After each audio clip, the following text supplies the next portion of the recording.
Alrighty, welcome to Zoots Boxing Talk, where we're going to bring you some vintage boxing straight up with no twists. We were scheduled to have an actual podcast, but my co-host had some technical difficulties, and instead of us trying to figure it out and me doing a podcast by myself, I'm going to switch it up a little bit and show some vintage boxing. We're going to look at a couple of fights from the great Mexican legend Julio Cesar Chavez.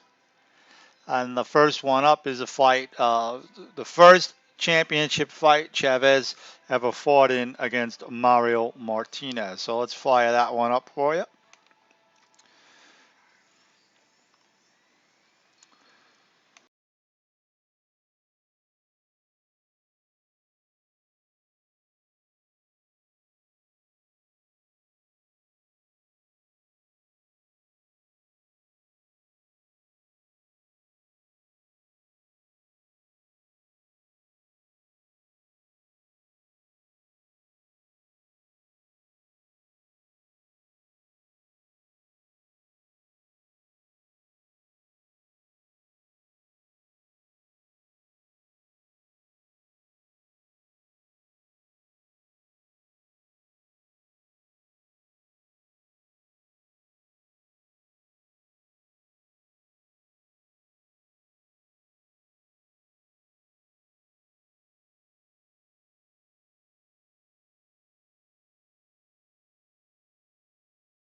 So this is a championship fight, vacated title that was vacated by Hector Camacho.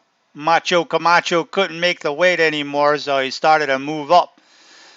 And Martinez and Chavez were the chosen ones for the vacant title. And we see the standoff there that was so customary at the Great Olympic in LA as we get ready to start this action packed fight.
Round two action. You see how Chavez comes forward, but he's a thinking man's fighter as he comes forward, right? He didn't waste a lot of punches, didn't waste a lot of energy, and that's one of the reasons why he's always known as a slow starter.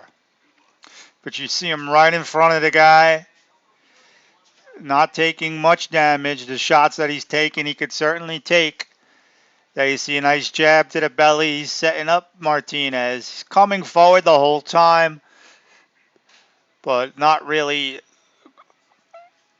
throwing a lot of punches at this point. Measuring the guy, if you will. That's why he was so dangerous. And you see he's right in front of Martinez, and Martinez is missing more than he's landing, a lot more than he's landing. And there's a good shot by Julio. Nice little left gun in there, too. Martinez is not only backing up more, he's wasting a lot more energy with his punch volume. He landed some good shots in that exchange. Finally backing Chavez up. Now we see what Chavez could do on the ropes. Again, showcasing excellent defense on the ropes is a nice little short right hand. It's definitely clear who the more accomplished, skilled artist is in the ring at this point. But Martinez is dangerous, and he's determined.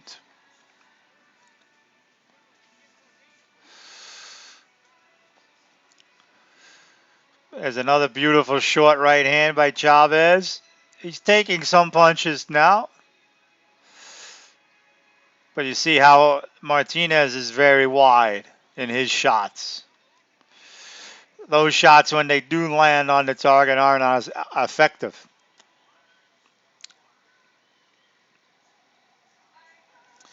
Nice little short shots by Chavez, I think, is winning this exchange.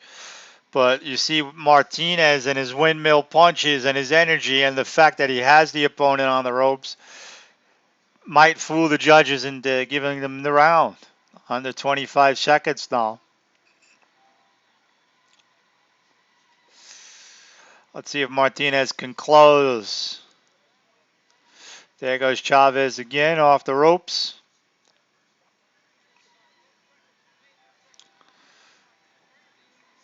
Missing is Martinez. And there's another right that got in by Julio. Again, this is the very first championship fight for the legendary Julio Cesar Chavez. No spoiler alerts, of course, if you don't know who won. But this is the first championship Chavez won as well. If you didn't hear that, then you don't know what could happen. An accomplished pro already at a young age. That round was not a round of a 24-year-old fighting in his first championship fight. Not the typical 24-year-old fighting in his first championship fight anyway. So already have the tools, the makeup, and the poise of a veteran. That's why he's a legend.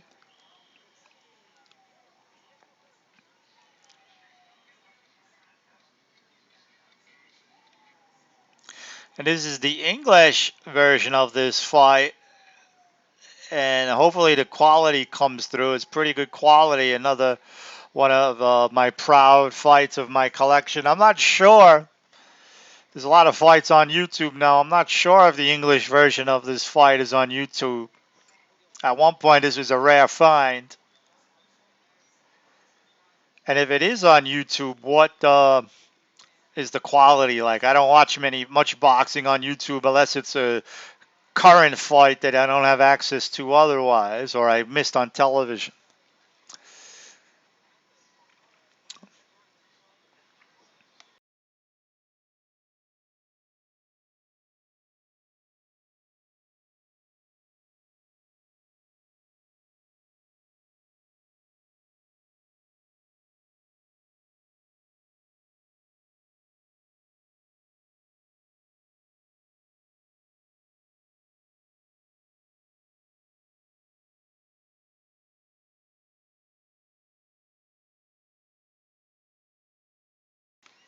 We see Chavez still coming forward, but still measuring. There was a left hook that he tried that he missed, but you see he's not wasting punches, not wasting much energy. Martinez showcasing a lot more lateral movement. But is he really doing anything effective as he imitates Ray Leonard? I'm not so sure. You see Chavez opening up a little more with power punches that are missing. That's one thing backing up and getting on the bicycle will do. It'll make your opponent miss more of the hard leather. At least you better hope so, otherwise you're in real big trouble. That's one of the reasons why Martinez is able to hang in there now in this round, because Chavez is missing a lot of those power punches. There's another miss, but Martinez is not making him pay at all. He's missing as well.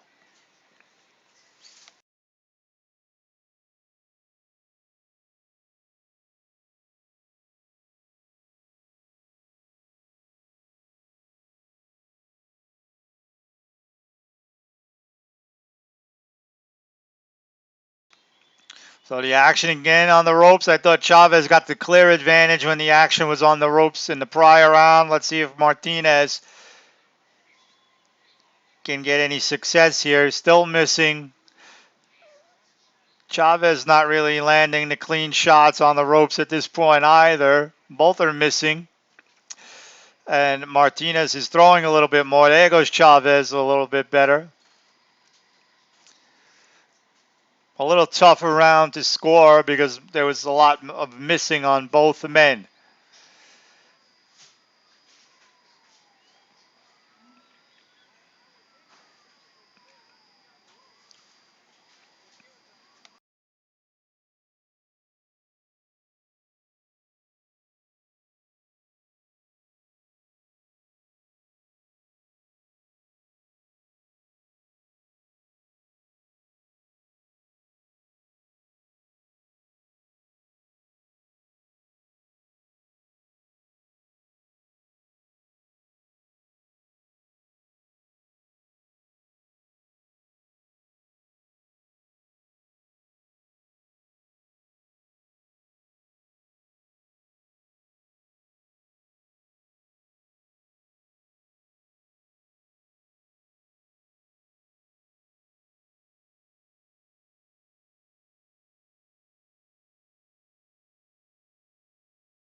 And hopefully this is coming through clear and playing well. I never know with Twitch.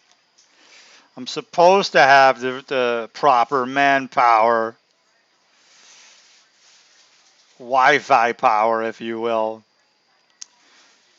to do this stream, but who knows? I've had nothing but technical issues with pretty much everything I try and do. So hopefully this is coming through well. See both men in the center of the ring now. Martinez flicking out a jab. Chavez backs away. Still looking for the right moment to attack. Cutting off the ring. Tries a lead right that misses. Chavez does well of cornering his men, all of his opponents, and he's not really jabbing his way in, as you see. That's not easy to do. You see, he's getting already closer. He's got the guy close to the ropes, and he hasn't really thrown many jabs.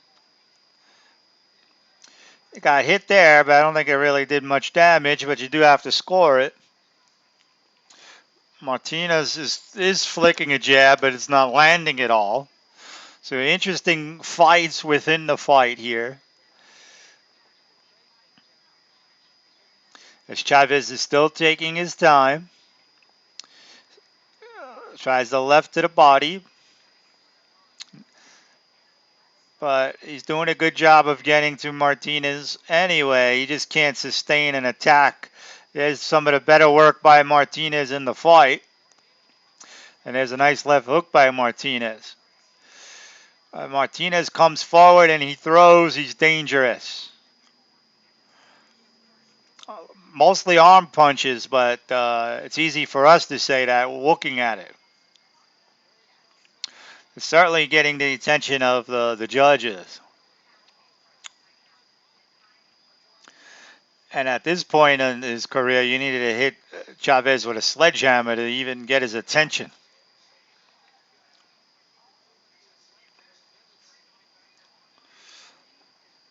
There's Chavez trying to sprinkle the jab in towards the end of the round.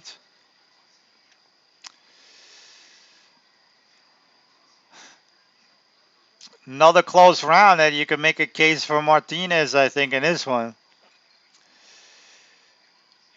He definitely landed the showier punches.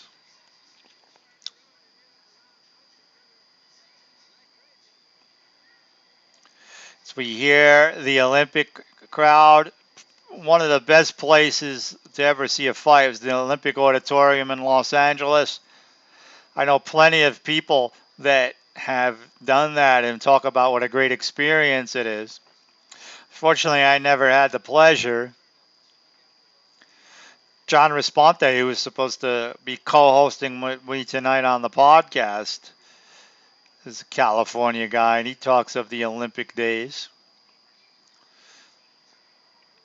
Round 5, this is typically where Chavez usually gets cooking in those fights where he's been deemed to have a slow start. We see Martinez trying to use the ring. He's on the bicycle. Chavez is backing up a little bit. He's like, I got a little bicycle too. He's trying to trick Martinez to come forward, and it's working. And it pays some dividends with a 1-2. The jabs missed, but the right got in a little bit. Again, not damaging, but still scoring. Do you really count that as a power punch, though? I mean, CompuBox does. Anything that's not a jab, CompuBox counts as a power punch, which to me is silly. It is a power punch. You see the difference in the right hands, the one that Chavez landed there. But Martinez now has Chavez on the ropes again. We've seen this dance before. Each time Martinez has got a little bit more success. Chavez is like, let's go.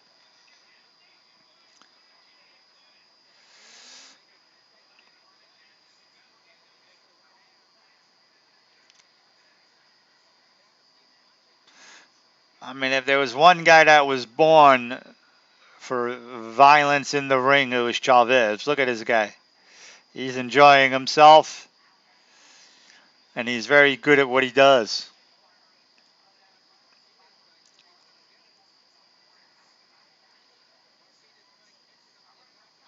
But Martinez is doing everything he can to take claim to this vacant title. He's hanging in there. He definitely doesn't have this Chavez skill set, but he's still hanging in there. He's still in this fight. Now Chavez has Martinez on the ropes, and that's when Martinez gets busy. He doesn't want to be the victim of those power punches with his back to the ropes. Short little punches by Chavez now doing the damage. And keep an eye on the legs of Martinez. That always tells the story, too, that some camera angles don't get when you're watching a fight on television. Or now on Twitch, right?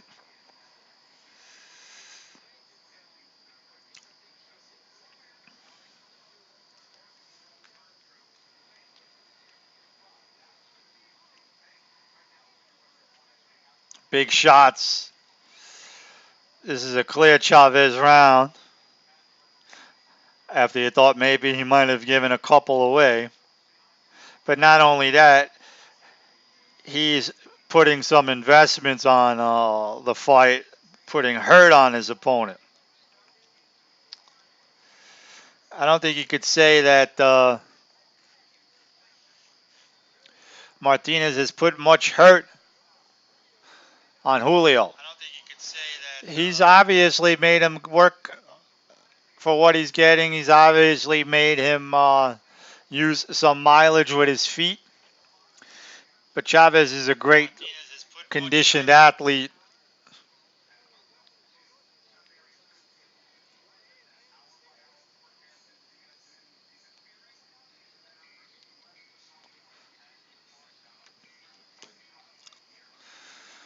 And there it is, boxing from the Olympic. Here we go, round six, his vacant title. Chavez's first title championship fight.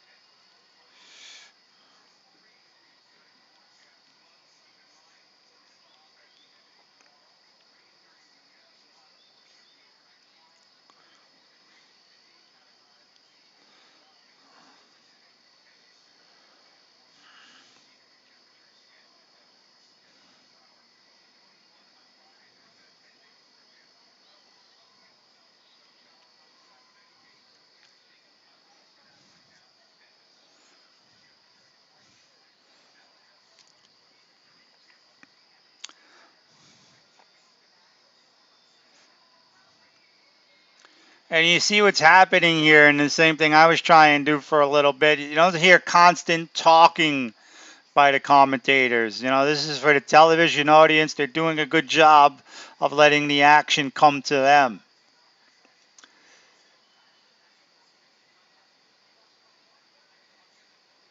And this fight took place in 1984, so obviously you don't see all that shit on the screen either that you do on most fights today.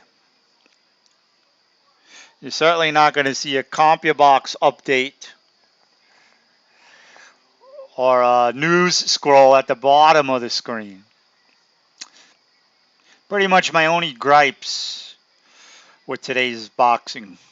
Why they put all that garbage on the screen to take away from the beautiful action? And the announcers still have not said anything. They're letting this play out, so I'm going to as well. Listen to the crowd.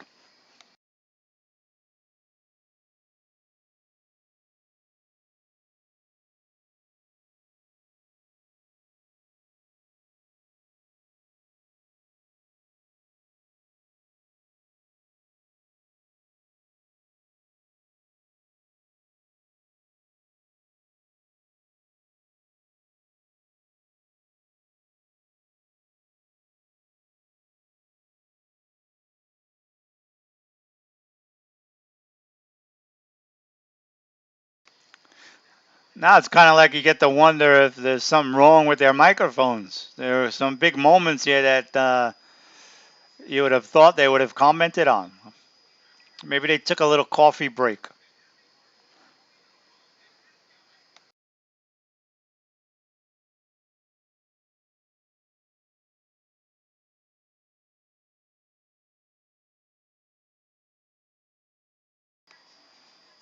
All right, that's it. That's another round that Chavez landed some big shots.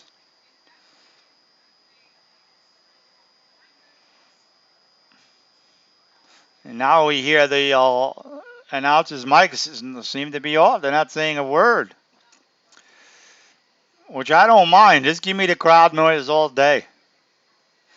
Yeah, we see them working on Chavez. No marks on his face. Looks like he could go at least another 6 rounds. He's 22 years old. I thought they said 24.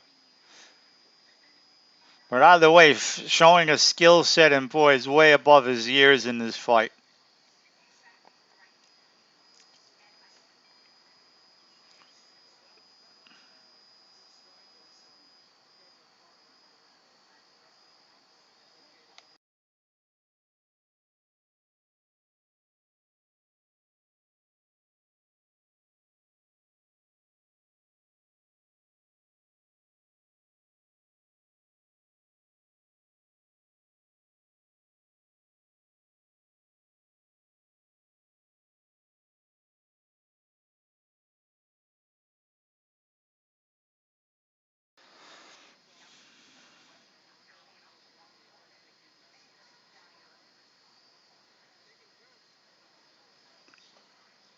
I definitely disagree with that statement. I think Chavez is clearly the boss in this fight, especially over the last few rounds.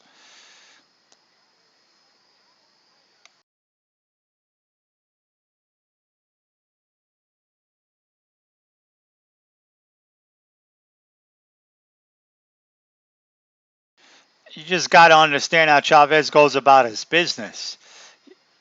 for the most part, he never stops coming forward, but he doesn't waste a lot of energy. He lets it come to him as he's coming forward. That's not easy to do. And from what I'm told, he hits like a ton of bricks and he has a great chin. So we see again action on the ropes and Chavez getting the better of it. Now they're both missing. More like miss for miss in that sequence.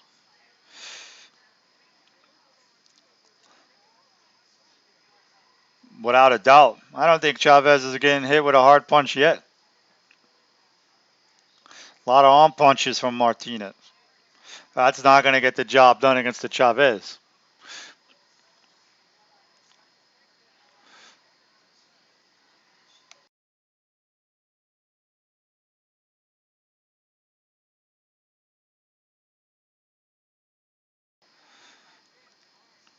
Now we see the legs of Martinez are not the same. He's got to stand right in front of Chavez, not as much movement. So when he's doing that, he's got to throw the punches. But you see what a surgeon Chavez is. Look at that face. Look at Martinez's face.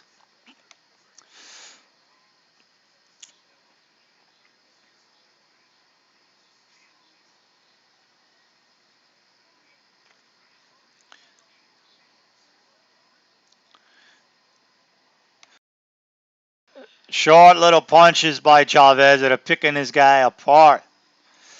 What's up, Kong? How you feeling tonight? Thanks for coming by.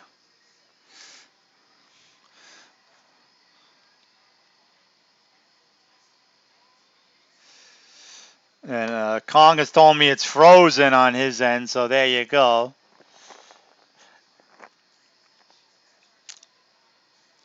I think my Twitch career is coming to a quick retirement. I can't deal with this. Frozen screens, equipment not working. I wasn't even supposed to be doing this tonight. I was supposed to be having a show. But my co-host, equipment couldn't get working, so I wasn't about to stay up all night trying to fix that. I was like, all right, let me stream a fight instead. And from what I hear, now I'm the only one able to see it. It's being frozen. And I don't know what to do. But that's the end of this fight. No, it's not. Premature.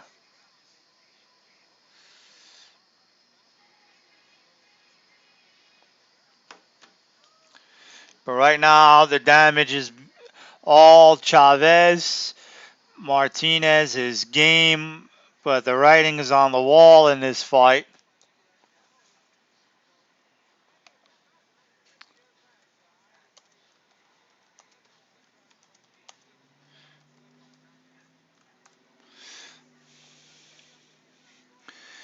They're not knocking Chavez out at this point.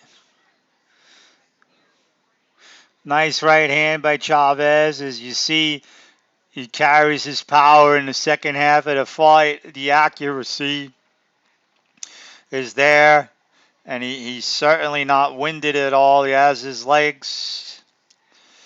He's putting punches together, and now he has a guy that can only come forward. That's tailor-made for Julio.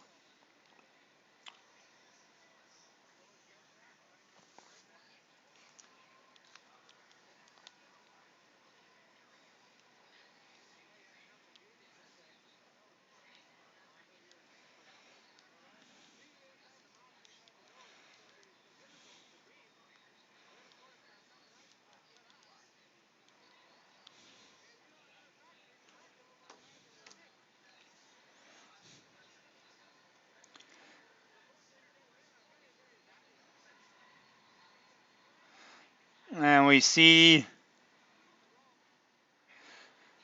well, Kong says it was freezing and plays, then freezes, and it's good now. I don't understand why. It's playing throughout for me, on my point of view. But that's no good if nobody else could see it. You see, As with the beginning of the fight, all arm punches from Martinez, but now he's taking a beating in the process.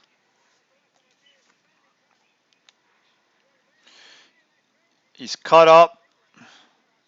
Chavez's punches are brutal. I know guys who's fought Chavez. Jeff Bumpus told me he's one of the only guy who fought that you could feel the knuckles through the gloves when he hit you. Look at these shots. Short little shots by Chavez. Martinez is all blood and guts, all heart. But now it's just a matter of time. He's taking shots. His face is a wreck. He lasts another round, but will he come out for more? And the ref waves it off. So there you go. Chavez in his first ever title fight, part of my boxing collection. Like I said, I don't know what the deal is with this fight on YouTube. I only really watch newer fights on YouTube. But at one point, this fight with the English telecast and this quality was a rare find. Conk says every shot hits the mark, without a doubt. We're going to watch one more Chavez fight. This one a little later in his career. Yeah, that's what I was saying earlier. Kong just posted in the chat, he doesn't waste a punch. Right? Especially in the beginning of the fight when I was talking about it. Coming forward the whole time, but not really throwing much at all early on. So the fact that a lot of people say he's a slow starter, I think, is a misnomer. He starts off exactly the way he wants to in these fights. Just because he's not winging punches or having a high work rate doesn't mean he's a slow starter. And there's a young Jimmy Lennon Jr. right there. So his first ever title, the WBC Super Featherweight Championship. This was a vacated title by Hector Macho Camacho. And Chavez wins his first of many titles in many different weight classes as well.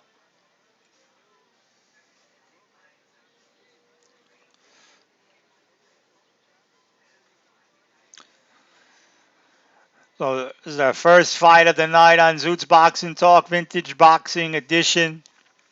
We were scheduled to have a podcast with John Responte as my co-host, but John couldn't get his equipment going. And I didn't want to do the show by myself. I'll make some commentary. And that's the end of that one. I'll make some commentary about boxing after the second fight. But I'm going to take a quick break, set up the second fight, and we'll be right back.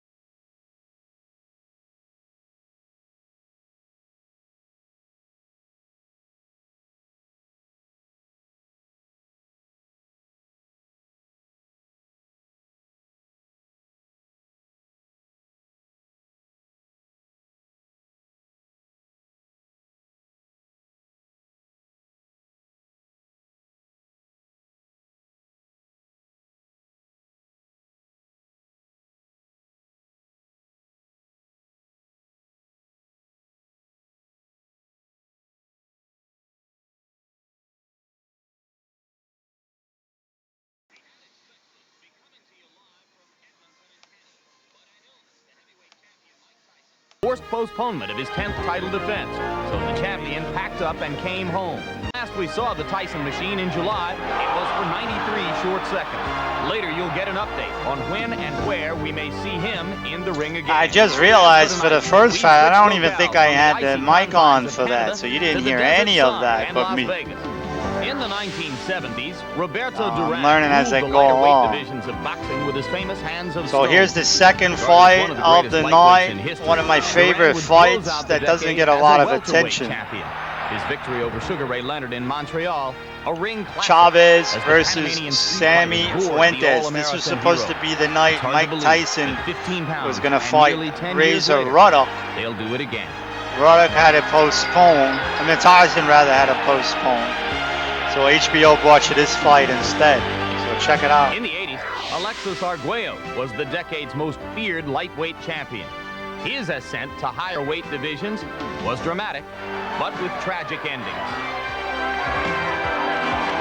Combination by Arguello again. The uppercut and the overhand right. Back with another overhand right.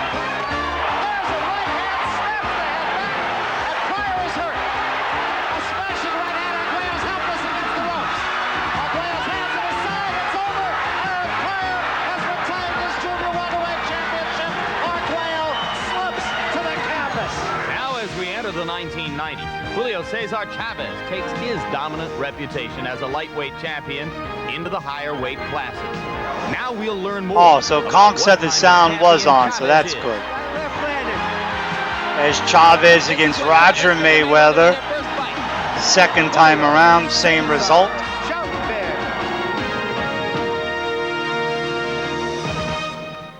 So this is Chavez versus Sammy Fuentes.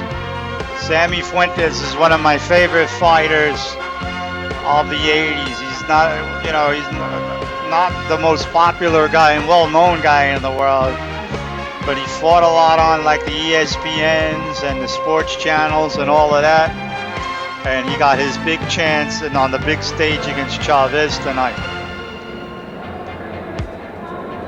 You are live in Las Vegas, and this city of neon dreams and automatic teller machine nightmares, a far cry from the wintry conditions of Edmonton. A change of venue, a change in our lineup, as we are live at Caesars Palace on HBO Sports presents World Championship Boxing. The main event tonight, the WBC Super Lightweight Champion Julio Cesar Chavez defending his title against Puerto Rico's Sammy Fuentes in a fight scheduled for 12 rounds. This historic sight welcomed Roberto Duran in his early life. Sammy Fuentes is one of those guys that if you're a boxing junkie, you gotta love. Caesars Palace also hosted Alexis Arguello. I want to try and get more Sammy Fuentes fights in my collection. So it is I have a few, but there's more. It's not the kind of guy most people collect, so it's hard to find those kinds of fights, especially in good quality. Here at Caesars Palace. Hello, I'm Jim Lampley, welcoming you to a chance to see one of the great champions in the sport of boxing. No, not the undefeated heavyweight champ Mike Tyson, rather the undefeated WBC super lightweight champ Julio Cesar Chavez. As the evening progresses, we'll be talking via satellite in Philadelphia with America's most interested spectator tonight, IBF junior welterweight champion Meldrick Taylor, also undefeated, and the man with whom, if all goes well, Chavez has a multi-million-dollar date in March of next year. We also expect to talk live with Mike Tyson, who's here at ringside tonight. Sugar Ray Leonard has the evening off as he prepares for his December date here in Las Vegas with Roberto Duran. But as always, HBO fight analyst Larry Merchant So this is with fight me. Larry, was right Chavez's before record is impeccable, but Chavez's some experts classic complain fight that he with can't possibly be Meldrick as Taylor. effective, as powerful at 140 pounds as he was down at 130 and 135. A valid complaint? Valid and also invalid. It's valid because, in common with most champions, great champions who have moved up in weight, he hasn't taken his punch. And I remember with this him. fight was like Yet Roberto November Duran of and Ray Leonard '89. are perfect examples of Again, it was great supposed to be fighters at their Tyson versus original weights Ruddock. who was still great enough when they And moved up I in remember weight I didn't to have be cable champions. TV And all that so is long, Chavez. and I was like so He's a guy excited who has gone to the post 64 times and hit the wire first to see 64 HBO and times. He's cut Showtime 64 fights. records. He's had 64 #1 hits. He knows what it takes to win. Our HBO boxing audience is a knowledgeable group, but I'd have to think that only the most intense aficionados out Ray there, Leonard Larry, was have off ever tonight heard of because he tonight's was challenger, preparing Sammy for Fuentes. Does he Uno have a Mas, chance? the third fight Well, let me between put it this way. Leonard and Duran, which was A an lesser absolute champion than stinker. Chavez wouldn't fight a fighter like this before the biggest purse of his career coming up in that fight against Meldrick Taylor. Fuentes is not a great fighter, but he can punch. Unfortunately for him, he also can be punched, and nobody has ever taken a punch better than Chavez. So we expect to see Chavez prevail. Indeed, despite the danger of Fuentes' punching power that Larry refers to, the eyes of most experts tonight are on Julio Cesar Chavez and the question of what kind of champion he'll be in a new higher weight class. A closer look now at Julio Cesar Chavez. Kong says Pernod Whitaker got robbed against Chavez. There was a time when boxing experts considered Julio Cesar Chavez the best pound-for-pound fighter in the game. But that was at 135 pounds and under, in the divisions where he fought his first 62 fights. Certainly make Since that then, case. Chavez has moved up to the 140-pound super lightweight class as a prelude to greater matchups and more money.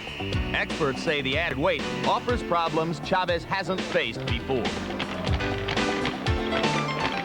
I thought at 135 he was one of the best fighters in the world, if not the best. At 140, I still think he's a great technician because you don't lose that, but I don't think he's as devastating a puncher as he was, and I'm not even sure if he takes as good a punch. Chavez insists 140 He was pounds absolutely is just right wrong for him. on both accounts, of course. Yesterday, we did a test Just of ask endurance. Sammy and I Fuentes and worked 12 Meldrick rounds. Tala how hard he punched I felt at stronger than 140. ever, and I was really happy to be natural in weight, not weak, from losing to make less than 140 pounds. The proof is in the ring. At 135 pounds, Chavez was dominant.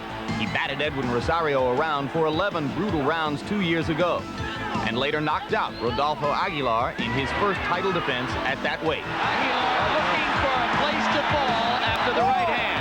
A great fighter does what he has to do to look great.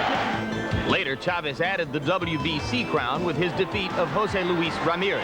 Right hand. Oh, he hurt him. Ramirez is staggered but doesn't go down. Chavez steps in.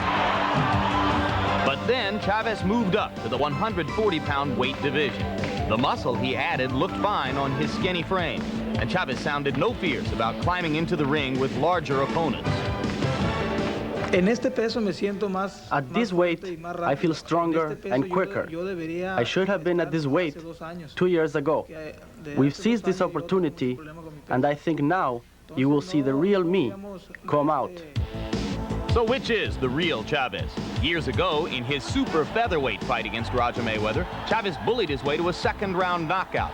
But in the rematch 10 pounds later, Chavez seemed a half-step slower. Mayweather was able to get to Chavez much more than in the first fight. Chavez is one of those kind of fighters like the last great Mexican fighter, Salvador Sanchez. Again, that's ridiculous because he wound up stopping Mayweather anyway. I don't get it. Feeling, well, I knocked this guy out in two. There's nothing to worry about. I've taken his best shots already. They didn't do anything. I'll chase him out of the ring. That's why I like to always call Michael Gotts, That fight was not Michael Mayweather more than Katz. Chavez. Fighting at varying levels has brought out the best and the worst in Chavez. Starting slowly in most fights, he spots adversaries a couple of rounds before rallying. Both fighters beginning to step up the action now, and certainly Ramirez is finding Chavez much more than was the case in round one. He landed a very good left and a very good right, Kevin. And he opened up. He thought he hurt him. He opened up. This strategy may be exciting, but it's hardly recommended against 140-pound fighters like tonight's opponent, Sammy Fuentes. Well, I think the weight's irrelevant. I think it's the opponent that matters. The opponent will either be able to move enough to keep him off balance and counterpunch to hurt him enough, or Chavez's will and his intensity will put him in within range so that he can hammer away at the body with those great left hooks of his. Julio Cesar Chavez's short-term goal is a 140-pound unification fight with Meldrick Taylor. If and when that happens, Chavez knows he can't spot Taylor any rounds, or he could find himself needing an unlikely knockout to win. Tonight's fight, And of course, that was not true either. The 140-pound Chavez is as much a champion as the lighter one we've seen so many times before. And now we bring you back live to ringside at the Indoor Pavilion in Caesars Palace. World Championship Boxing on HBO Sports, the network of champions. Tonight, the 12-round WBC Super Lightweight Championship bout between champion Julio Cesar Chavez and the challenger, fifth-rated in the world by the WBC, Sammy Fuentes of Puerto Rico. As I mentioned, the most interested spectator in America, Meldrick Taylor, who has a multi-million-dollar date with Julio Cesar Chavez scheduled for March 17 of next year. Meldrick is in Philadelphia tonight. He joins us live via satellite now to talk to our Larry Merchant. Larry? Meldrick, good evening. Welcome to our show.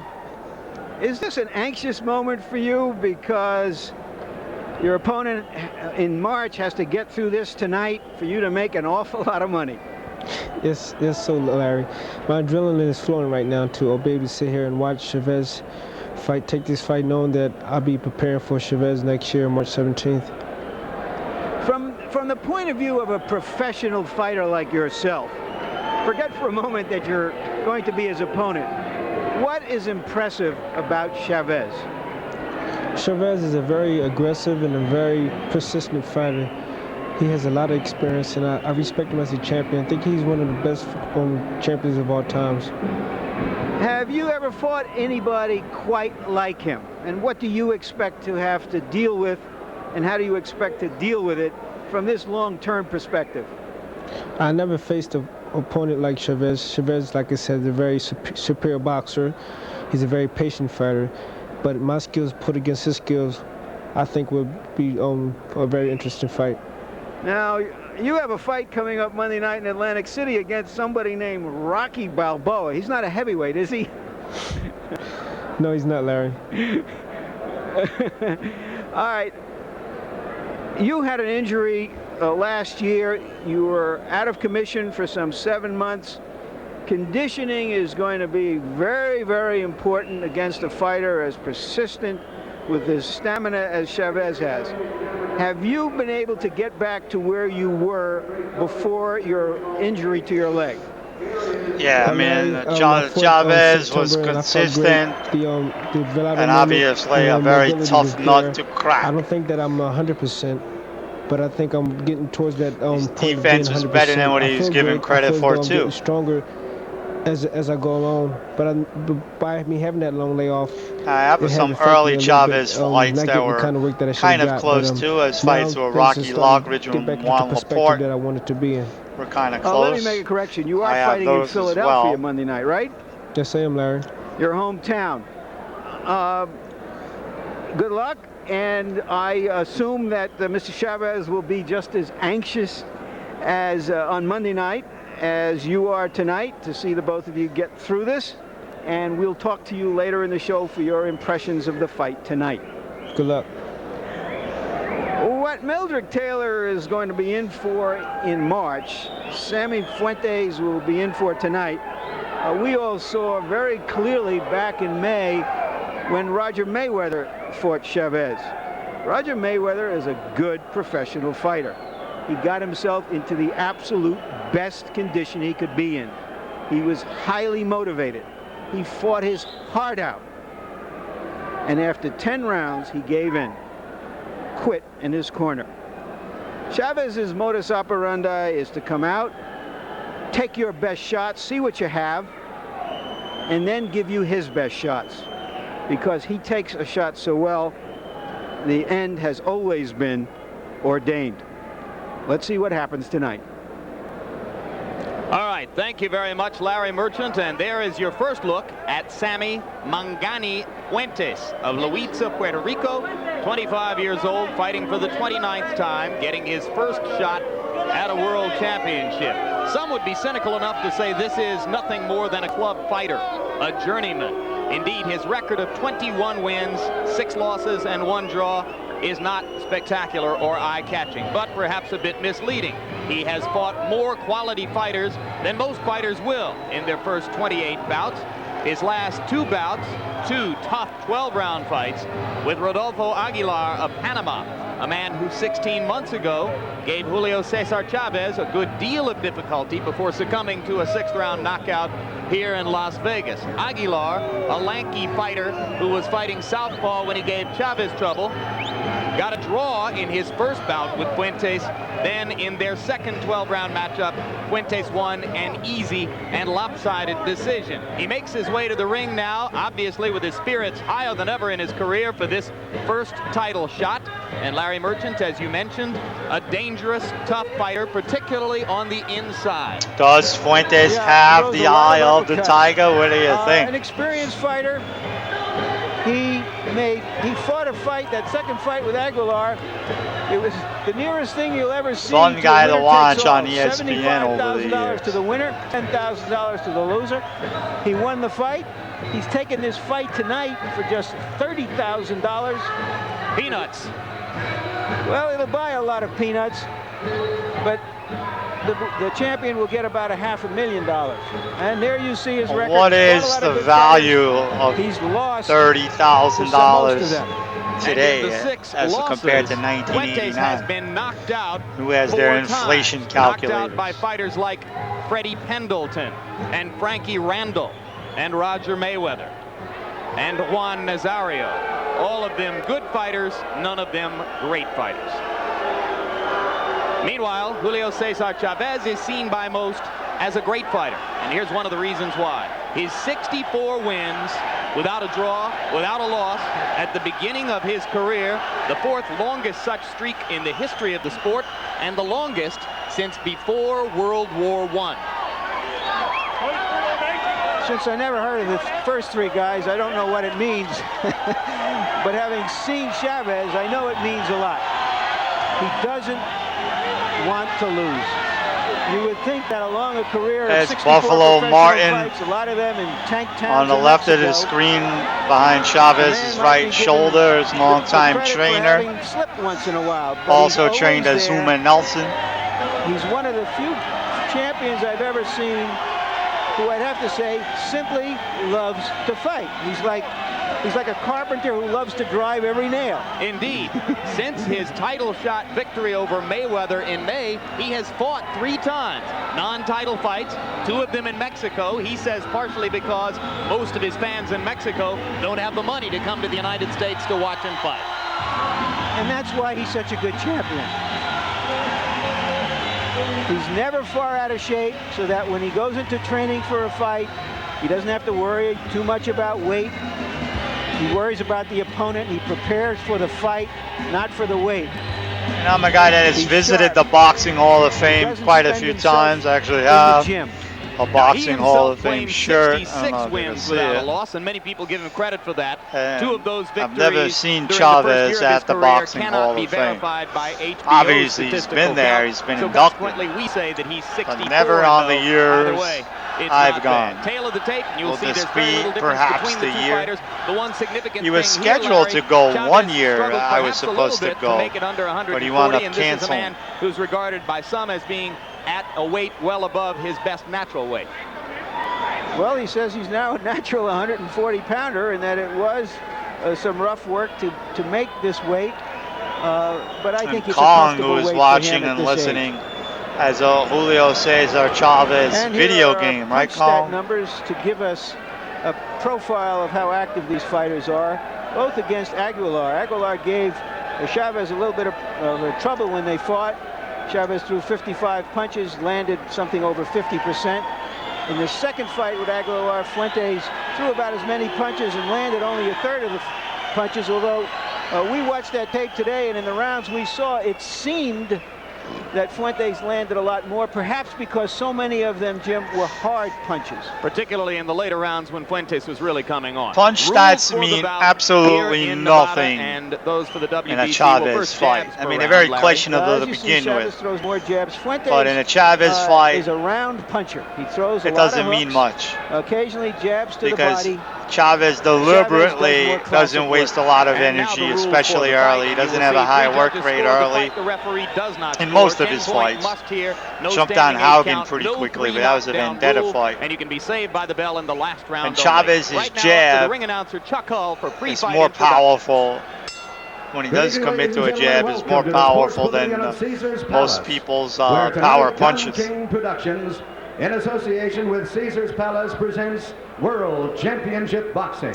Yeah, Chavez had a video game. Kong has it, but I don't remember the details, what system and whatnot. I don't remember ever having that game. The Nevada State Athletic Commission also is supervising. Dr. James Nave, the chairman. The commissioners at ringside are Dr. Elias Gunham, Jay Nady, Dwayne Ford, and Luther Mack. The executive director is Chuck Minker. And now, ladies and gentlemen, before we get into the main event of the evening, I have a sad duty to prepare. because we have been deprived of the lives of 4 of the members of the boxing fraternity in the past few weeks. 3 of those gentlemen, Stephen Hyde, Mark Edis, and John Benanov, were killed in a tragic chopper crash in the East Coast just a few weeks ago. The 4th man who passed on because of cancer was John Condon, who has been associated with boxing for many years as an announcer, a broadcaster, Madison Square and Garden, a matchmaker John for Condon. Madison Square Garden.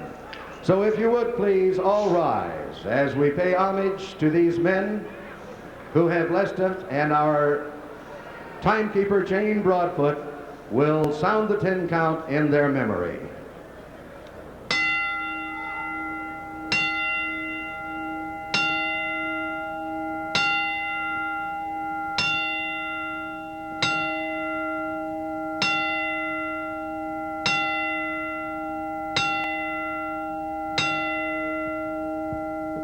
May God rest their souls. Conk said the game was for Sega Genesis and Super Nintendo, and it was a terrible game.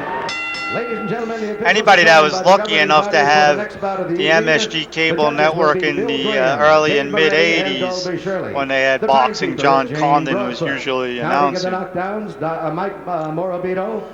Speaking of announcing, that's the golden tonsils of Chuck Hall, who will be inducted into the International Boxing Hall of Fame this year. This is the main event of the night. 12 rounds of He's boxing passed on. for the WBC. I think they should have inducted him a a lot earlier, I should say. But in the blue corner, better late than fighting never. out of Luisa, Puerto Rico, weighing in at 139 3/4 pounds, with a professional record of 21 wins, 6 defeats, 1 draw, with 17 KOs. He is rated number 5 in the world by the WBC, and is Again, the Sammy was a challenger, great television Sammy fighter. Fuentes. Fought anybody you put in front of him. Big punch. This was his big spot on the big network From Culiacan, against the Mexico. legendary Chavez. He too weighed 139 3/4 pounds. His professional record consists of 64 wins, no defeats, with 54 KOs. He has held 4 world titles, 3 of them in So we different watched weight already divisions. Chavez's He is the first ever WBC championship fight with Super Mario Lightweight Champion of Martinez. the world, Julio Cesar That was super Chavez. featherweight division. Now we're seeing Chavez compete in the 140-pound division. And this fight was scheduled in late 1989, right before his classic showdown with Meldrick Taylor on St. Patrick's Day of 1990. Any question? Chip seconds. Okay, seconds come up fighting. Julio Cesar Chavez will fight in black trunks for the first time in his career. He has been, in recent years, a notoriously slow starter, often using the first round merely to feel out his opponent. However, Again, if he's doing exactly what he wants to do, how can you say he's a slow starter? I get it, he might be losing rounds in the process, right out of the corner, but it never really hurt him left to the jaw. until later in his career. You see Fuentes throwing power shots early. He can bang, but he's missing more than he's hitting, and Chavez is right in front of him. All of the Puerto Rican fighters I've ever seen were boxers. Some of them were good punchers, but they were all boxers. Julio Cesar Chavez says that all Mexican fighters dislike Puerto Rican fighters because they talk too much. He says he fears Fuentes because Fuentes doesn't talk at all. Having interviewed That's a him great yesterday, line. I can vouchsafe that. He didn't talk at all. Okay, you see Fuentes throwing a lot of punches, getting some in there, And but already he's not really bothering Chavez, and Chavez is coming forward and not wasting much energy at all. It's very similar to the Martinez fight that we watched Good right first. hand there, Jim. The only difference now is He's not Fuentes is showing a any much respect harder for puncher than Chavez. Martinez was. You're looking at 2 fighters who favor the left hand. Now Chavez scores with an inside uppercut with the right. See Chavez forcing a clinch, that's telling. You didn't really see him force clinch at all against Martinez. Nice little right uppercut by Chavez on the inside. There's a power jab. He realized he's got a banger in there, so he's doing a little bit more work, I think, than customary in the first round. There's hard shots by Chavez. Low blow by Chavez. When he wants to, he has a beautiful stiff jab. Believe me, it hurts more than most guys' power shots. Vicious shots by Chavez. But yet these guys keep saying how he started slow in this fight. Patiently going to the body. And through the last 30 seconds, he's begun to heat up and become a little bit more the aggressor. And I think he got aggressive early in this fight because he tasted Fuentes' power. I don't think there's any question about that. Now Fuentes tastes Chavez's power, and what's he doing? He's trying to bicycle it. As he's coming forward now. But he wanted to walk around the ring a little bit and feel this out. Now they're banging again, and Chavez is winning. More effective with the left hook and the left uppercut, and now he's backing Fuentes up a bit.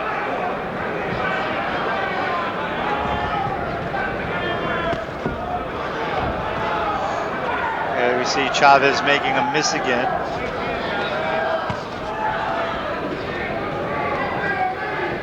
As we go to the corners between rounds, our interpreter Just a master classman against a determined, gutsy guy with ability. That's what that first round was.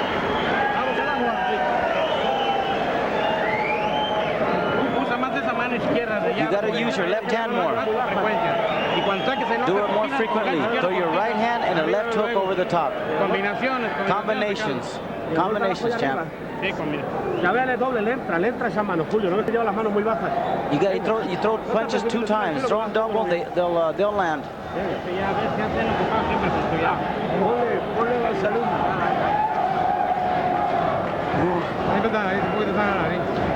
Blow your nose.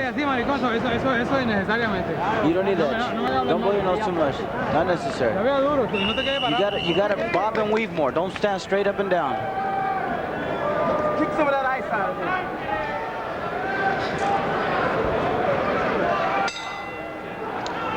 All right, so round 2, again, HBO circa 1989. They didn't load their screen with a lot of graphics. They flash information quickly, as they do there, and they get out of there. Boxing is much more eye-pleasing when there's nothing on the television screen. That's the only gripe I have about today's boxing. Too much garbage on the screen. But they do that in a lot of different sports, not just boxing. I want to see as much as I can. Look at that left hook. Everything is from. There's no reason for it. Uppercuts, hooks. See, now they show the clock, the round counter. I much preferred when they waited to the last minute or 40 seconds of a fight to do that. I don't even want to see that on my screen when I'm watching the fight. I don't want nothing distracting me. Look at these hard shots. Why would you want to have stupid counter punch, we call that copy box on the screen while action is happening? Why?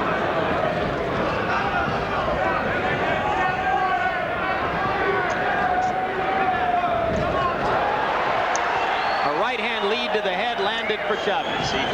Chavez is in nothing but control. He wants to do that against Chavez. Fuentes is game. He's still throwing power shots, but Chavez is clearly the boss. Look at those shots. It's his favorite punch in close. No wasted energy. Good defense. Hits like a ton of bricks. Look at that. Oof. Good uppercut. That's a nightmare. Jab and followed by a hook. Beautiful. Look at that.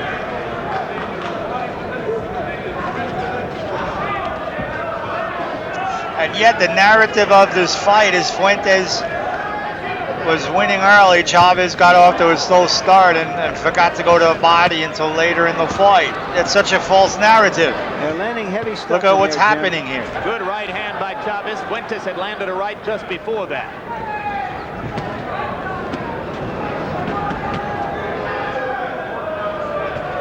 If you ever watch Another good right by Fuentes in close. the Tyson Douglas fight, the HBO version, before the fight, has an iron chin. they say that. They refer to this fight how Chavez got off to a slow start, forgot to go to the body, and the minute he went to the body, the fight was over fairly quickly. That's so false. They just make things up. Look at his body shots.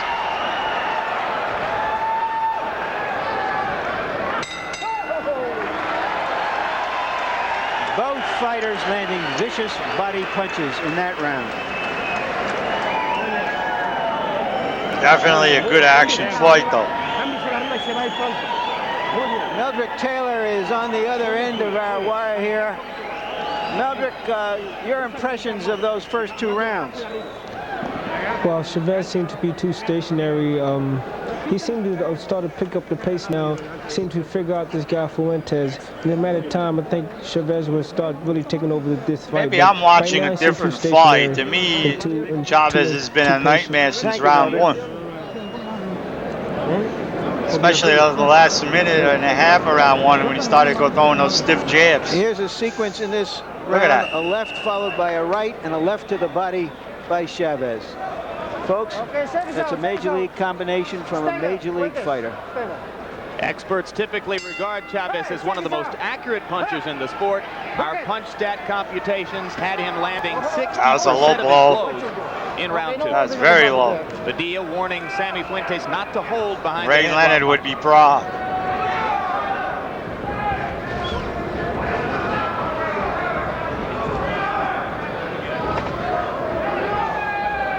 Chavez taking his time, letting the action come to him for a moment or two, but he's still in control. There we go with the body shot. Another two-punch combination with the left. Fuentes is certainly getting the best of his ability, but he's fighting one of the great gifts of all time that ever laced up a pair of boxing gloves.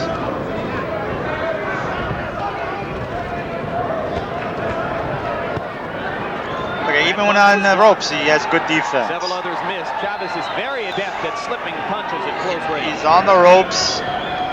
Fuentes has him dead to rights, and he can't land a decent shot.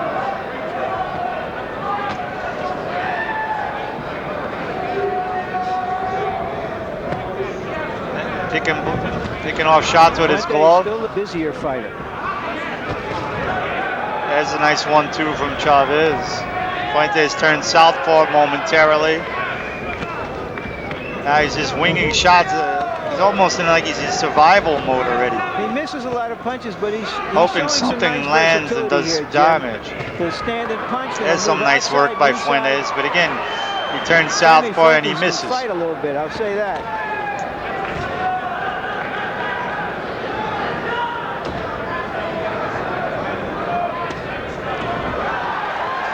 When you talk about tiers, Fuentes is probably about a B, B minus. Right hand to the jaw by Chavez. Chavez was on a tier all of his own that only a select few ever got to.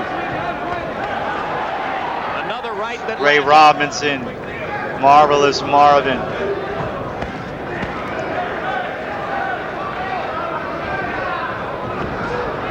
Maybe 3 or 4 others of guys I saw. Don't give me Harry Greb, I never watched him. And neither did you. First minute of the round belonged largely to Fuentes, but Chavez has begun again to counter effectively. Whitaker, who Kong mentioned earlier. At their best, they were on a level, on a whole different tier that not many ever got to. Fuentes showing no fear and no respect for Chavez. Doing an excellent job.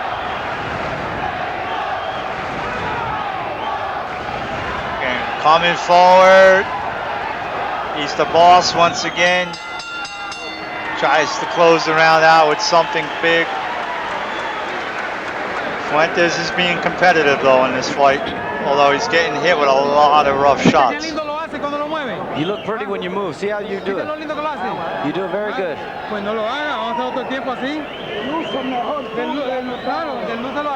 You got to go after him. You got to make yourself look good. See, when you throw your combinations, you look good. All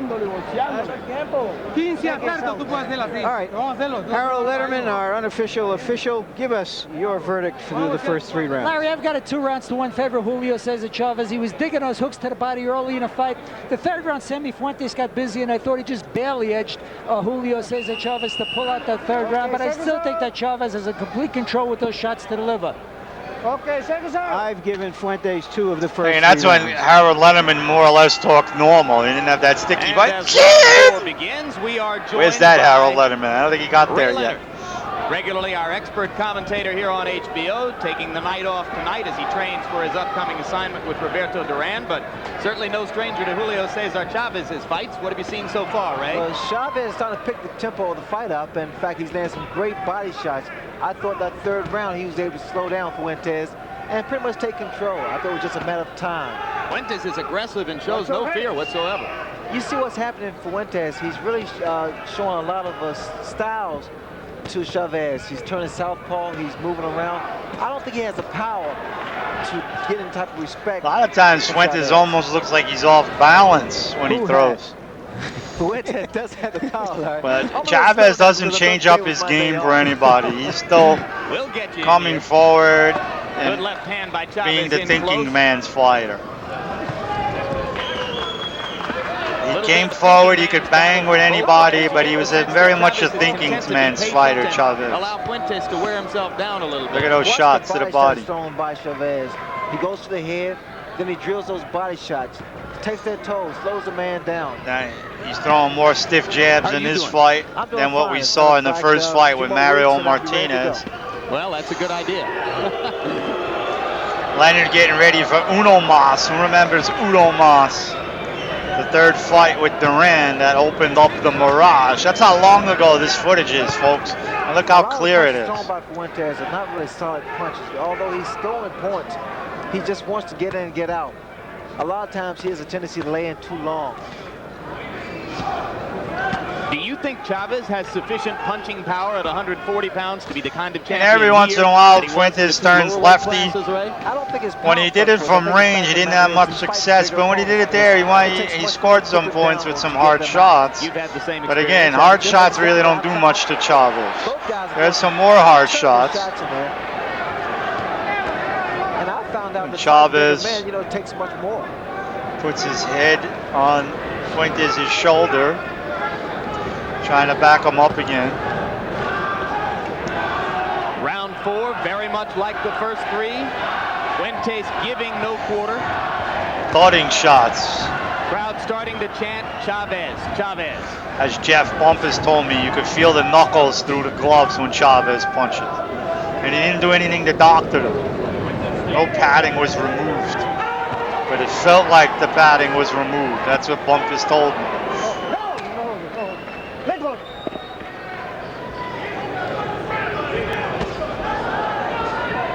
A long stretch of time there during which only Fuentes threw punches. Chavez either resting or unable to get off against the very aggressive Sammy Fuentes.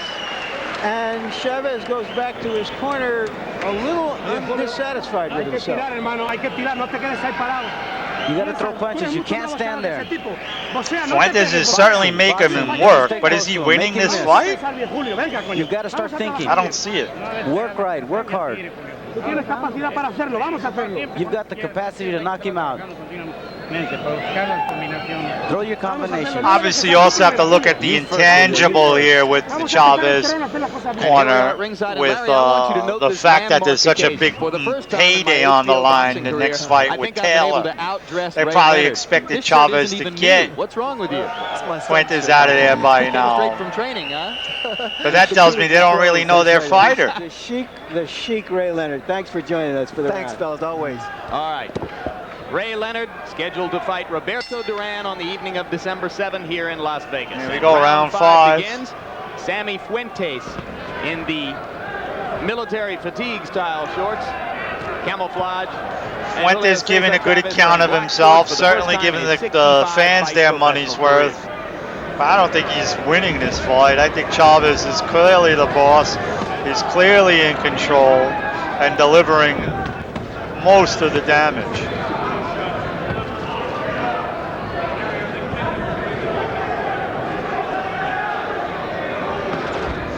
there, wild shot. Chavez saw from a mile away.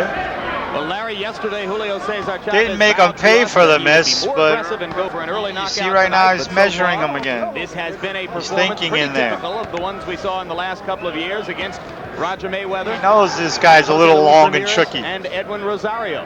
Measured, calculated, patient. And in the end, we have to see just how much staying power. It's a matter of breaking a guy down. That's what you're looking at. He's giving Chavez all he can handle, to tell you the truth. But in this round, Chavez is throwing a lot less punches than the previous, I would say that much. There's still $140 left to go in this round. To stand against the ropes and block or slip punches, taking several, while only Fuentes throws. Now he's coming forward. You wonder if Chavez is flat, overtrained, in some way not himself. There's the shots. On volume, though, you got to give Fuentes this round. Should be noted he had some stretches like this against Mayweather in May, but ultimately was able to command the bout.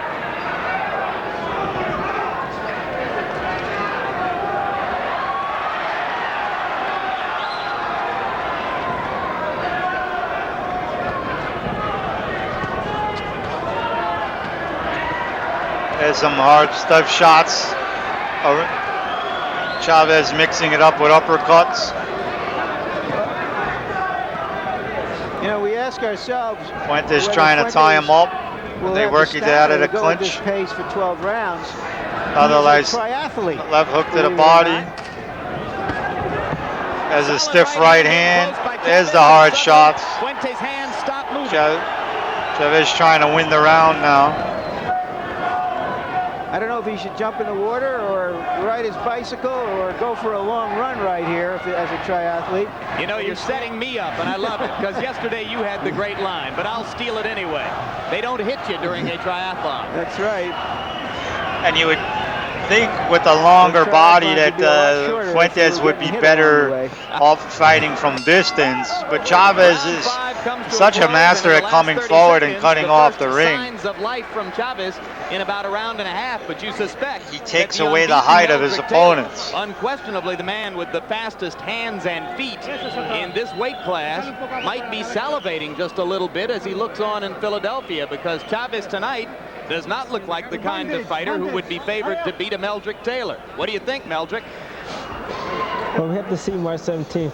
Chavez seemed to me to coming out of the Olympics, I loved Meldrick And Taylor. it's like he's not really into the fight. He's but one of my really favorite fighters ever to win a gold medal. Punch. I think it's a matter of time he will catch up to his guys Fuentes. And I have quite a few of his early fights. Maybe we'll showcase him one night. Right now, because I have Fuentes considerably ahead in this fight at this point, and I imagine Meldrick Taylor is getting a little bit more anxious with each round. Well, I can't see how you could say Fuentes is considerably ahead. I don't understand that comment. We continue with the long stretches. I don't know why these other, why Lampley's not challenging. Allowing Fuentes to bomb away.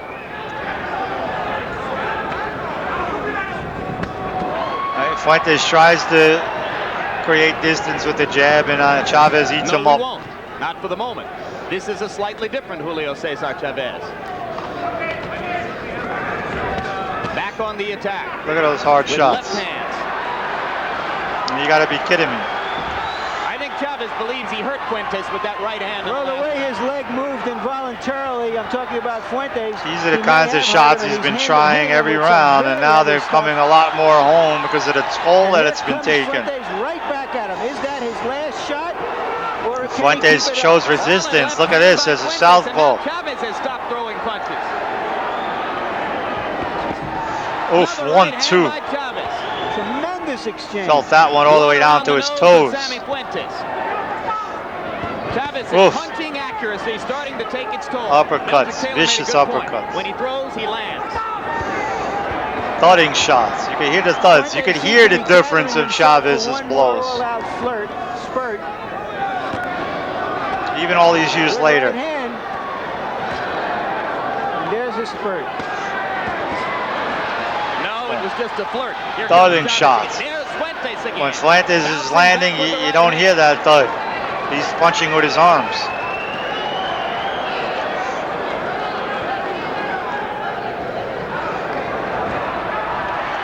Look at that. Just that awesome willpower of Chavez.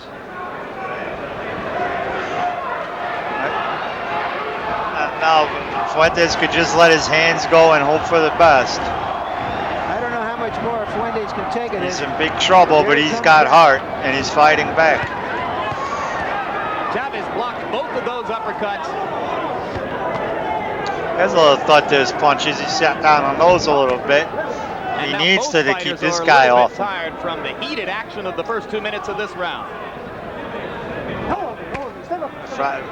Anything Chavez has hit you with is no cheapie.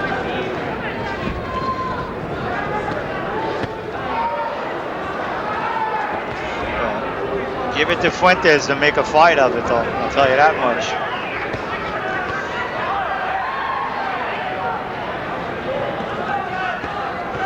And he's not like Mario Martinez. He could punch hard.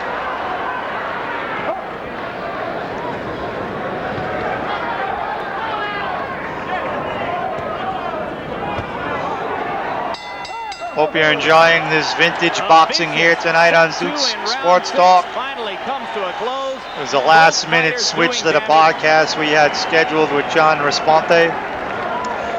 Technical problems on John's end did not make that happen, so I didn't want to make it a wasted evening. I figured these were the fights I was going to showcase on Friday. Let me show them now. Are you tired? Hope you're enjoying them. The legendary Sit down. Julio Cesar Chavez, 2 vintage performances. One, his first ever title fight against Mario Let's take a Martinez. look at some And of that now, early action in that round.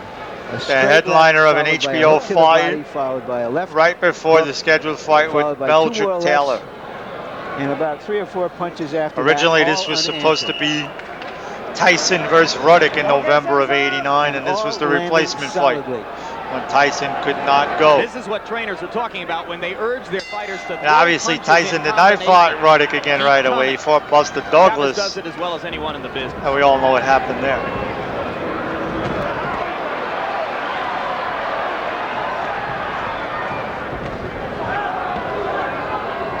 Sammy Fuentes stood up between rounds in the corner, and you saw him bleeding from the mouth.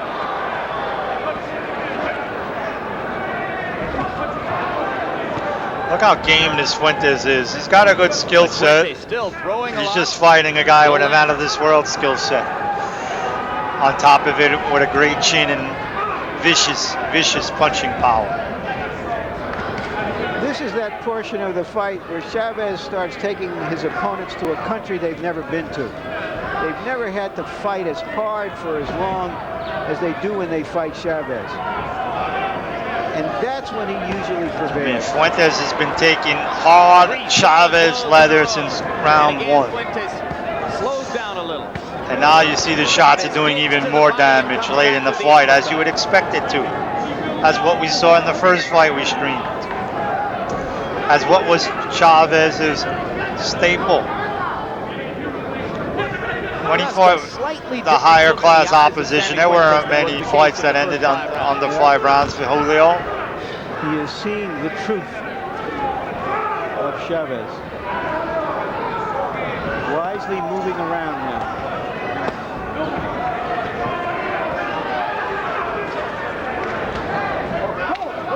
Those are the kinds of shots that'll make you piss blood.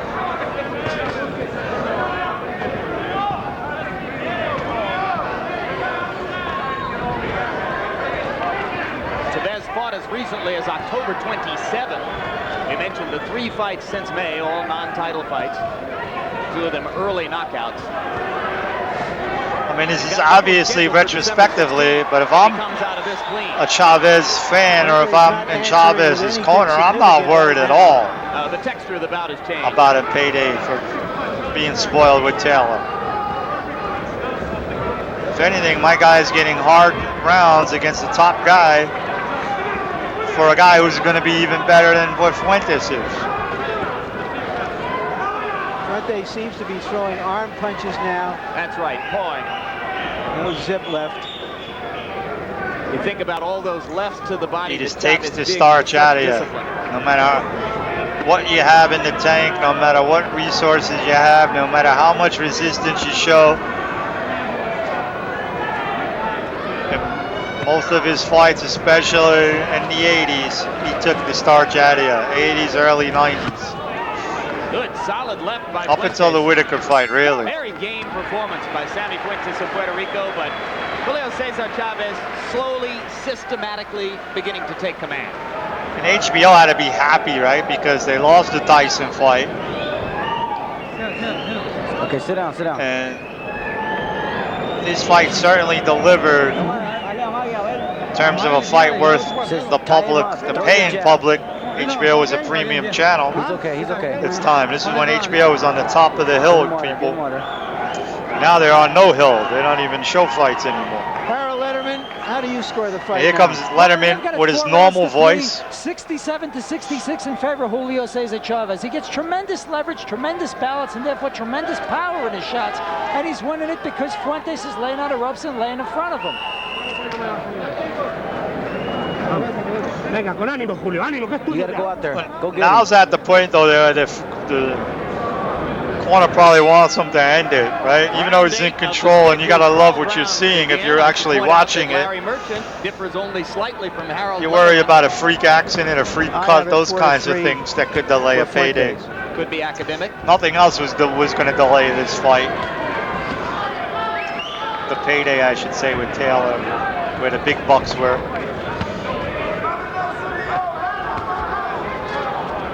Could you imagine March of 1990? They call Fuentes a kid from the And there we go with the clash of heads that you can worry about with a cut.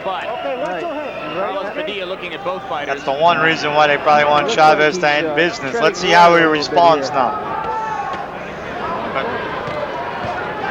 Taylor and Chavez, March of 1990, undefeated, even match, great anticipated fight. It was on regular HBO, no pay-per-view. Treading swamp water, huh? Undisputed 140-pound chip.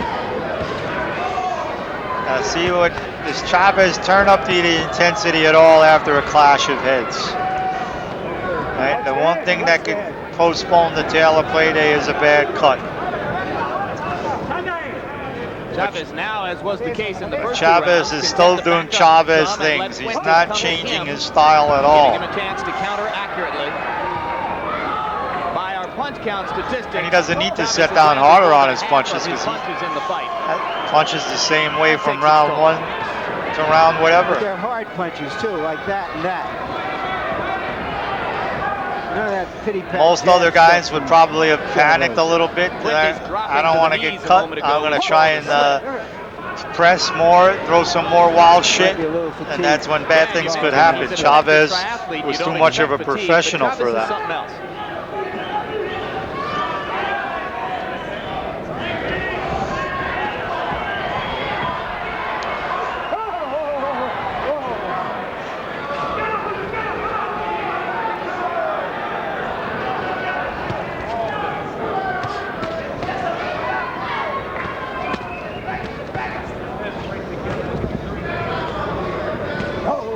And this is when HBO had the good sense to keep quiet at certain points. You don't hear Lampley talking a mile a minute.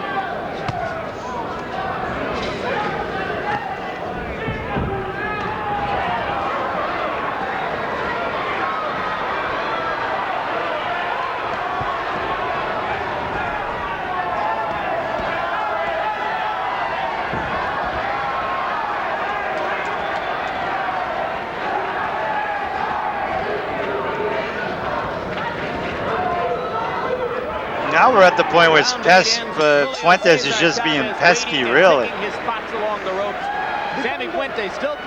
His high volume is trying to catch Chavez off guard. And I think it might have done that a little bit at the end of that round. It's like the Energizer Bunny there. Keep boxing him just like you have been. You got to get in your rhythm. Get more rhythm. This is the 9th round coming up. We hear good advice from the corner, not sounding anxious, not urging him to rush or get the guy out of there. Pushing for patience, which is always Chavez's game. There was an accidental butt that didn't amount to a whole lot in the round, but there it is right there. It landed on the eye of Chavez. Doesn't seem to have bothered him at all.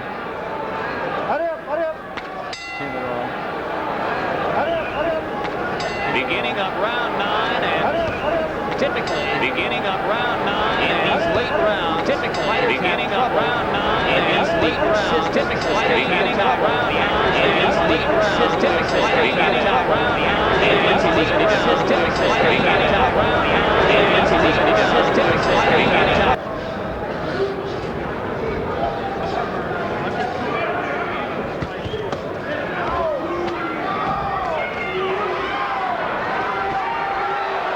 I think we just had some sound issues that fixed that.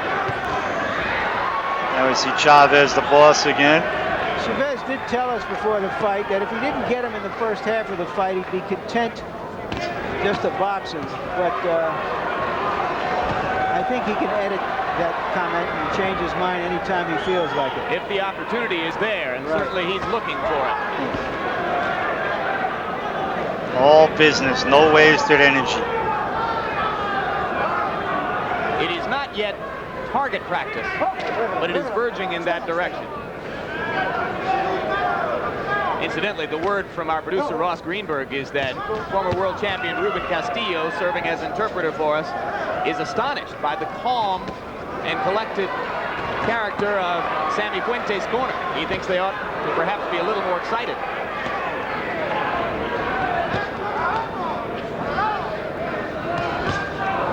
Solid right hand. Fuentes is beginning to take a lot of punishment. Chavez switching levels, giving different angles, but always coming forward in the process. Always in position to deliver something hard. The clinical viciousness of Julio Cesar Chavez.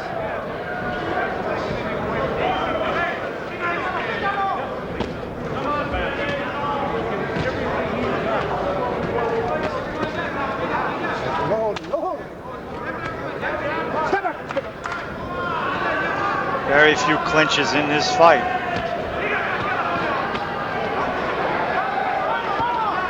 We're here in round 9. I don't think we had more than 3. Relentless Chavez. Upstairs, downstairs. His base unmarked. And Fuentes is really Hooks, hurt now. uppercuts, Fuentes straight bleeding punches. all over himself. He's got Devastating time punch to running the out in ribs. this round. He probably will survive. I don't know how much longer he will, though. Well, you get a sense of why Roger Fuentes Mayweather is not elected yet to sit gone down down. after 10 rounds and stay on his stool back in May.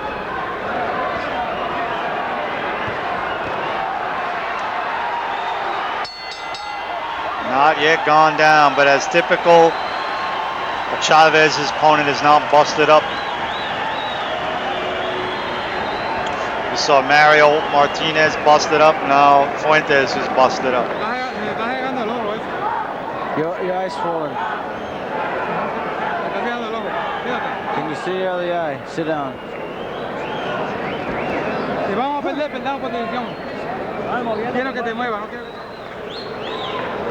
Let's see if we can find out where the cut was open. He bloodied his nose.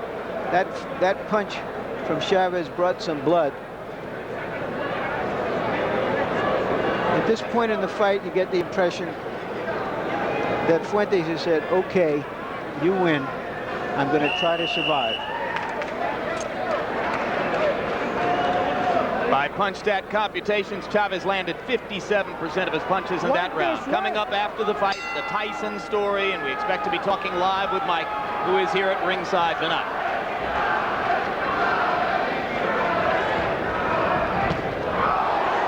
Starts off the round with a vicious left hook. Rounds 8. There's another left hook. Exhibitions by Chavez.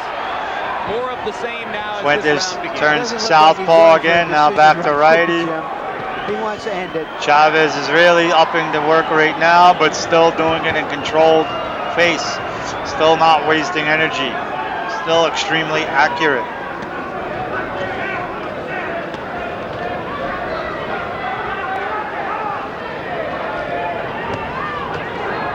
But Fuente is still trying. This son of a gun is impressive in that aspect.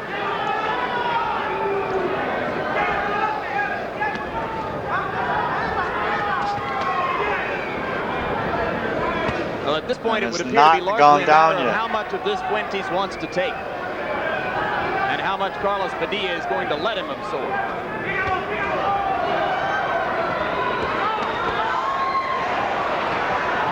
Any scorecard that had Fuentes ahead early has, in all probability, been turned around by now. I mean, realistically, I don't think Fuentes won more than 3 rounds in this fight. They really got to get off of that narrative that Chavez was ever losing. Just keeps rolling. Just keeps rolling, and the arms keep going. And Fuentes steps away and looks away, almost as though he's ready. And Chavez stepped See him away and hanging looked at on the now. video and said, "Why don't you Chavez stop wants it? some help This from isn't the doing ref." this guy any good. He's put up a brave fight. Yeah. It's time to go. He deserves an honorable stoppage. Crowd knows it. He's fighting back now, though. But here he comes back. But Chavez is trying to give him a break, He doesn't want any of but our he's still fighting back. Yeah. It's like, Fuentes is like, don't do me any favors. I'm still trying to win. And he's doing this for $30,000. He made 75 for fighting Rodolfo Aguilar a few months ago.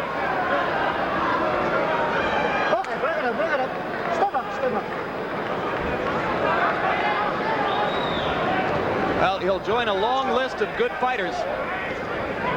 Another thing I remember about this fight was who I was watching it with. Against the man who is still I remember watching it with my mother, my brother, her husband, Chavez again is getting about $500,000, and all of them he's are dead having to earn now. it tonight. Don King, his promoter, Unbelievable. has Didn't always seem had like it was more that long success ago. with heavyweights than with the smaller men. And at the time I was watching it in my house, I'm the only one still alive. Promoting and I don't know why I just thought of that, but that was pretty this creepy. great fighter. As Chavez tries to put it into this fight. Knockout to Roger Mayweather has now made it just as far with Chavez as Mayweather did. You know, that's one of those things that sports, especially boxing for me anyway, does to you. The ones you actually saw live, you remember where you saw them and who you saw them with. At least I do. We're going to finish the fight. You look at it with the other eye. Move your hands well. Standing. Are you okay? Está bien. Can you see? Está bien. Do you want to continue? Huh? No. He's enough. That's enough. That's enough. And that's it. They're ending the fight. Enough. Just as with Roger Mayweather at the end Chavez of the is just too good, too powerful, too much. Look at him, not a mark on him. But he could not tell a lie at the end. When he was asked, have you had enough, can you go on, he had to tell the truth. And the truth is that Chavez is just too much. Even if his mouth told a lie, his face told the truth. This was in many ways an identical fight to the Mayweather fight. Yes. Look at him, he's unmarked. I mean, he's Two something best of a fighters I miracle, ever saw live was the way Marvin he comes- Hagler and this guy. Comes through everything, and he looks at you, and he smiles, and his face is clear, and he says, well, I guess I'll fight next month again. One word says it best. He's a fighter. Julio Cesar Chavez, 65-0 now in his career. Since World War I, the longest streak without a loss at the beginning of a boxing career belongs to the great Mexican champion, Julio Cesar Chavez. And Final punch stat numbers as they should be, if you want them at all, at the end of the fight when the fight is over. I wish they would go back to that. The more aggressive fighter, Now, 806 punches they thrown in the shove bout. them down You your can't throat say any enough chance they can about get. his guttiness, his commitment, I his mean, effort even those who think they belong in against a guy the who is fight, simply a monument to everything they should that be the at sport is the about. end of the fight like that we saw here. It's going to be a long night and a long day tomorrow for Sammy Fuentes. He can take a lot of pride away from this. And he'll have to be satisfied with a lot of pride, because in this sport, for this kind of punishment, $30,000 is not a lot of money. Harold Letterman, your final card in the bout, how did you see it? Well, Jim, I had it 7 rounds to 3. 97 to 93 favor Julio Cesar Chavez. I mean, in the 6th round, the fight was over in essence. And when Letterman was right on par with my thoughts. I didn't think you could say Fuentes won more than 3 rounds, and that's what he had. All right, the final details now from ring announcer Chuck Hull. Ladies and gentlemen, his opponent unable to answer the bell for the 11th round. The winner by a TKO in the 10th round, still undefeated. Just a thing of beauty, this guy. WBC super lightweight champion of the world, Julio Cesar Chavez.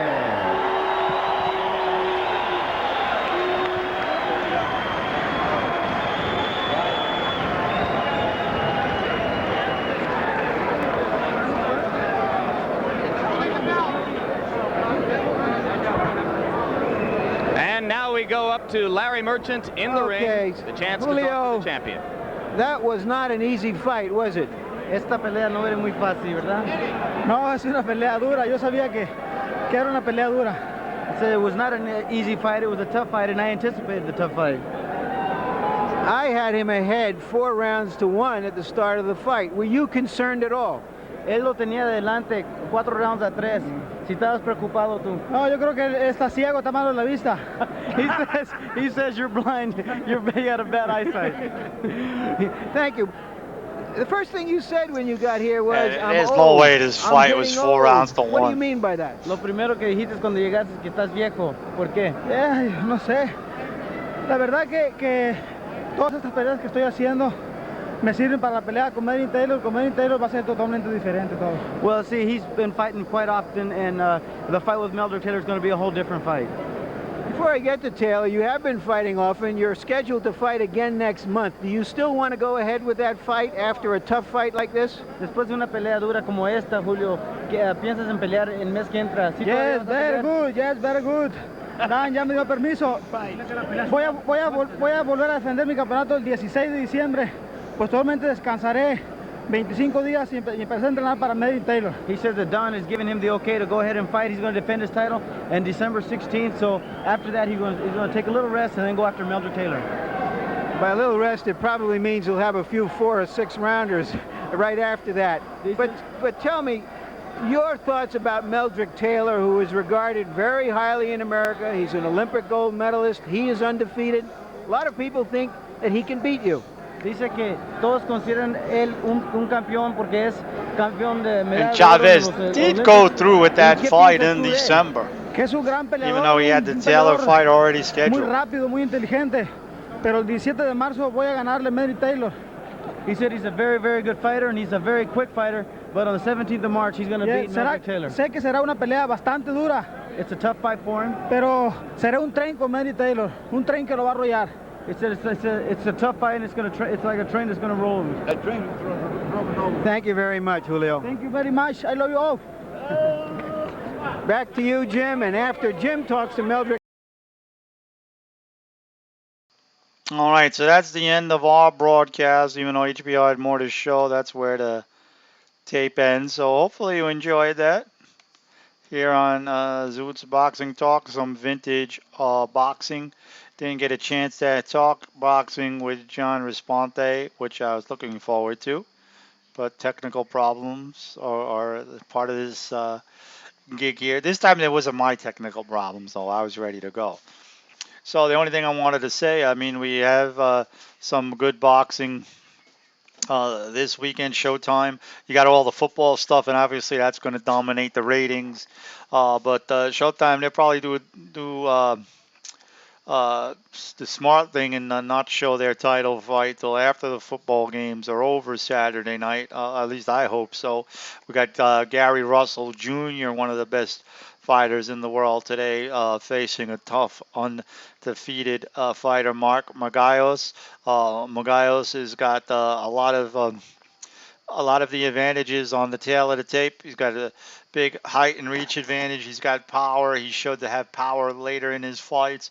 Russell's got an all-world skill set, but he's getting a little older, and this guy appears to be much bigger and stronger than him when I'm watching these guys fight. So I think it's going to be interesting.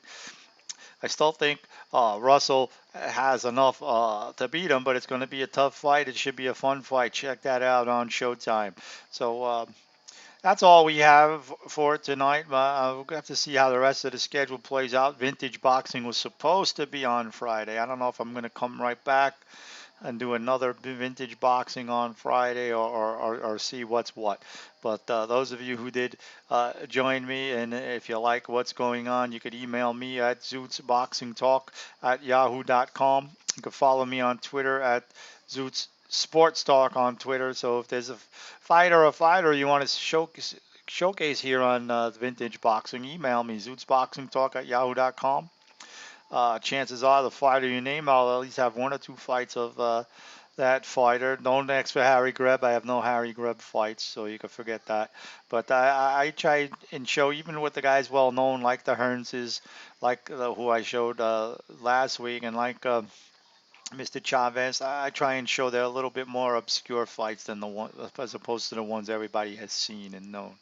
So tonight we saw his first ever championship fight against Mario Martinez, and we saw his one of his two fights right before the Meldrick Taylor Classic against Sammy Fuentes. This was the HBO telecast. That was the replacement for Mike Tyson, Razor Ruddock at the time.